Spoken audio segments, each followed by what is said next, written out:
I cried after watching the official BBC Children in Need medley, and that's not just because of the charity element, it's because of the characters and what they mean to me and many other people, and having them all brought together in one place was just so emotional. And I'll discuss why I had that emotional reaction.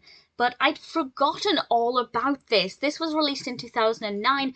I watched the music video for it on YouTube, and it's a musical medley by Peter Kay's animated all-star band, which is basically every animated children's TV character you can think of in one place, and it just blew my mind. I've seen this before, of course I have, but I'd forgotten it existed, and I found it randomly on Letterboxd, and I had to watch it, and it's just, now that I'm older, and I have such a great newfound appreciation for the technical expertise that went into creating this, with blending different animation styles in one. In every single scene we have so many different animation styles going on, and it's absolutely incredible. The song mix is brilliant. Very quickly we have Can You Feel It, Don't Stop, Jai Ho, Tubthumping, Never Forget, Hey Jude, and One Day Like This. And I have to say, Jai Ho was my favourite. Seeing Fifi and the Flowertots and various other characters dancing to it was wonderful. Such a beautiful piece of animation. So, from a technical perspective, it's incredible. From a musical perspective, I'm not a musician, but to my ears, it sounded amazing.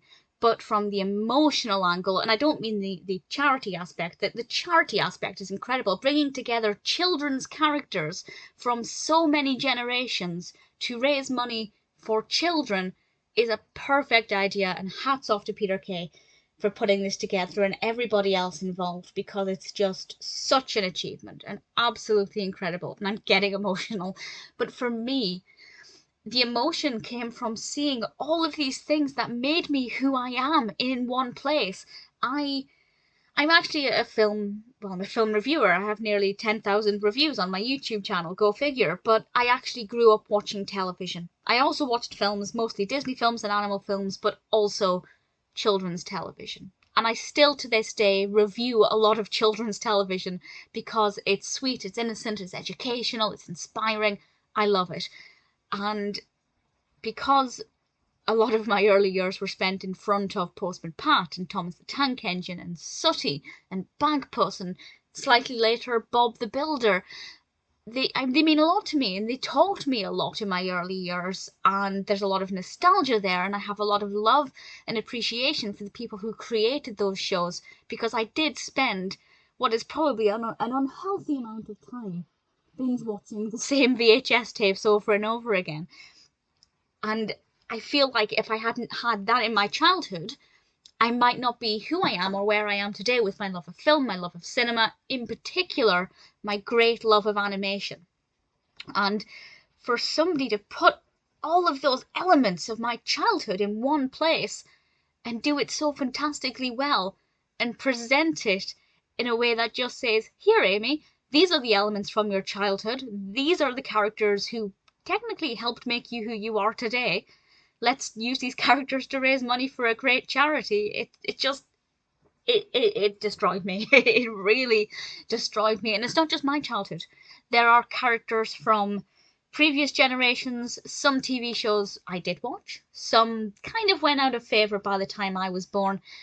Obviously, this released in 2009. There are also some characters from slightly more recent TV shows. For example, as I said, Fifi and the Flowertots. Rubbadubbers is a slightly more recent one. Roary the Racing Car. We also have some that I hadn't expected, including Hanna-Barbera cartoons such as Scooby-Doo, Nickelodeon cartoons, and as you can tell by these examples, these are all very differently animated cartoons, very different animation styles. Having, Postman Pat and Bob the Builder in the same cartoon is incredible because they're from different worlds. Having Paddington Bear walk into a set that looks like it's straight out of Fifi and the Flowertots is just mind blowing. And Pingu's there, and I won't name any more. I'll try not to name any more. But if you grew up with these shows, I think you will absolutely adore this, because it's just everything that my childhood was. And a lot of what my present day is. in one place, coupled with a great music medley and a brilliant purpose for raising money for charity.